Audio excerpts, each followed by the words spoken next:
All right, we're finally back on the steering column for the red Highboy. Got some new parts here so we can keep going and get this thing finished up. Now, if you remember where we left off, or if you're new and you're watching this video, there's a part one to this, but if you're new, I'll just kind of do a little recap here. In the process of rebuilding this column, I got to the lower bearing, and this bearing is new. However, Ford put this little rubber bushing type thing over the bearing, and as you can see, it fits in here like so, and that acts as a bushing in that little cup there for that bearing. Well, when your rubber piece splits and gets old and cracks up like this one, and then you put that in there without it, it just does that.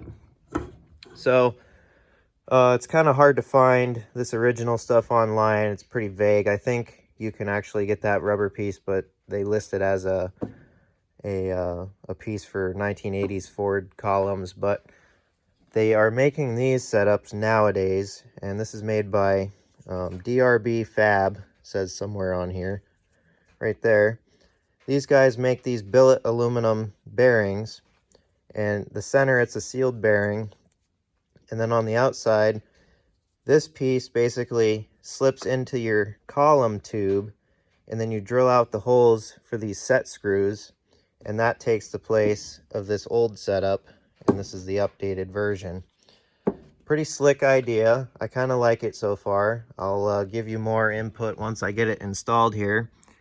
But what I have to do is drill out the spot welds holding this end to the tube so that we can get this piece stuck in there in this piece's place. So that's what we're going to work on. I'm going to get this rubber boot taken off here because I did get a new one of those, so we can replace that. And then I'm probably going to paint this plate back here to keep it from rusting anymore. So we'll do that, and we'll just kind of get set up here, and I'll see if I can drill that out, knock this old end out, and we'll go ahead and put this in. There, got the factory end out of the steering column tube. Just went around, drilled out the 4 little spot welds around the whole thing. That allows you to pull this out, and then to get it to pop out, I just used this little slide hammer with a hook on the end. It came right out. So now that this is out of the way, we take our new insert bearing piece here, and then it slides into the tube, obviously, and it'll go up to that lip. And as you can see, the set screws are already designed to go here.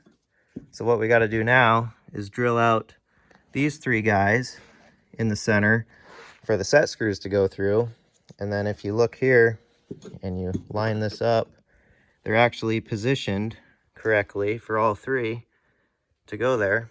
And then you can either weld these other holes up where the spot welds were, or just clean them up and leave them. I don't know what I'm going to do yet, but I'll go ahead and drill out these now so we can get this piece attached in there. Got those other 3 spots drilled out for the set screws. Then I took this file with a rounded edge on it, put it in here, and kind of cleaned everything up so that there's no burrs on the other side of the hole there to hang up our bearing from going in there. So we'll get her lined up like so and tap it in there because it's kind of a press fit, which is pretty cool. So I'll get that thing stuck in there, see if the holes line up, and then if they do, get the 3 set screws in there, and then it's basically done. There we go. That piece is all installed, ready to go. Took a little bit of finesse work on those 3 extra holes for mounting it to get them lined up right, and had to file them out a little bit to get the screws to go through the tube, but got it. And then I put blue Loctite on all 3 of them just for extra measure. Probably doesn't need it, but oh well. So she's all set up and ready to go. Bearing turns nice and smoothly, unlike the old one we messed with. So now I can take this one off. Even though it's new, we don't need it now because this design gets rid of it. So we'll set that to the side, and then once this steering shaft is put back in there, the clamp will just sit about right here and keep that shaft from slipping up that way, because when you tighten down the steering wheel, it would want to pull it up. So that's the whole purpose of this. So we'll get that new rubber boot put on here and get that plate put back on so we can bolt it to the firewall, of course. And then just little things, and then we're on our way to having it back in the truck and hooked up. All right, got this set up here. This is how I figured I'd make my adjustment to figure out where this clamp needs to be on the steering shaft up there. So the wheel is just lightly pressed onto the splines on the steering shaft, and then I've got the nut started. It's not tightened down, but what I'm trying to do is, with it up in the air like that, I can pull down on the column and close this gap here, but I have to take in account of when the nut gets tightened to hold the wheel on, it's going to draw it together a little bit more because the wheel's going to travel down those splines a little bit more and give it a press fit, which is why you need a puller to get a steering wheel off. But anyways, I'm going to close up the gap and leave myself a little tiny bit just to allow the wheel to close the rest of it once I tighten that nut. So what I'm going to do is just pull down on the column, and then once I have a little bit of a gap left here, I'll go ahead and throw this clamp on like so, and then tighten that down. So this will kind of be hard to film, but you should pretty well get what's going on here. So let me go ahead and set this up. Well, got her adjusted here.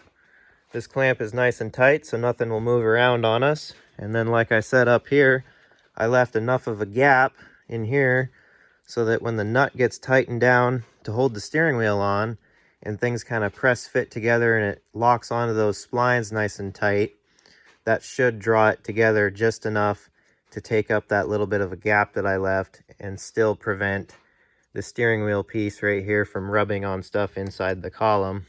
If not, I'll just have to tweak it a little bit, but I'm pretty confident that how I've got it set here, it'll be pretty darn close. So now that that's all set, I can pull the wheel back off so it's not in the way for getting the column back in. And got the new rubber piece on here, cleaned up this plate so it's not all rusty anymore. So we're all set there.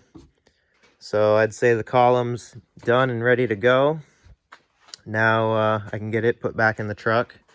And then over here, this section of the steering shaft, up to that U-joint, I got my new old stock U-joint to replace that one because that one's all sloppy. So we'll pull this section out next and change out that U-joint and then get that put back in. And then we'll slide our column down and get it bolted up to the firewall and everything again and just start putting stuff back together, and she'll be ready to go. Well, the steering wheel's back off, so the column's just sitting here ready to go back in the truck. But I figured I'd run through it real quick and give you guys my final thoughts on what I think about this new bearing design after it's all installed. I really like it. It's 10 times better than the original setup. Sure, that rubber piece around the original style bearing, it worked. And, you know, there's no doubt they worked for several years and whatnot till they get to be about this old. And then, you know, you get problems with them. Now, the rubber is going to obviously dry out, rot out, crack up, and fall out. And the main reason it's going to fall out is because this clamp does not hold that rubber in on the old design. This clamp only holds against the bearing. So when that rubber piece falls out on you because nothing's there to hold it and be up against it, it's going to fall out. Your steering's going to get all sloppy down here. Your wheel's going to rattle, which is a symptom in this truck that drove me absolutely crazy. My steering wheel rattled like crazy. So I'm very confident that between this rebuild and replacing the U-joint and the other section of the steering shaft, that's going to take care of all of my issue. Now that it's completely done and this bearing is installed, the new upper bearing is installed, just turning it, I mean, it feels better than new. There is absolutely no up and down play on this end or this end. She's really good and tight in there, and it feels really nice turning around. And the nice part about this design, it's a sealed bearing. Nothing's going to get into it. You don't need to grease it. It's just going to last forever and not give any issues. And it's a nice tight inside diameter fit for the steering shaft. So, you know, there's no play at all. So really like this setup. If you're looking to upgrade your steering like this and get rid of a bunch of issues, then be sure to go check out DRB Fab. Get yourself one of these. I can definitely recommend it. So yeah, we'll go ahead and get her in the truck, and then I'll be eager to drive it and see how it feels. So now I'll get this section of the steering shaft pulled out of here and change out that U-joint for the new one that I've got, and then start throwing everything back together. Now I feel that I don't really need to film any of the going back together part, because you guys saw it all get torn apart in the first video, so you get the idea of how it all goes. The main idea of this video was to show how to take care of one of these steering columns and go through them for these trucks. So now that we've done that, we've fully rebuilt this one. It's done and ready to go. I think we'll go ahead and call it a video here. We won't let the time get too built up like the first video, so we'll keep it short in this one. So in the previous video, we got snagged up with that lower bearing setup, but we figured it out. It's very helpful that the aftermarket still supports these trucks and makes parts for them, considering they're 50 plus years old. So that's always a bonus. Super glad for that. So yeah, hope this helped some people out that run these trucks and are working on them. And yeah, hope you guys enjoyed. Thanks for watching. Be sure to leave a like and subscribe. And till the next video, once this thing's all back together, I'll see you guys later.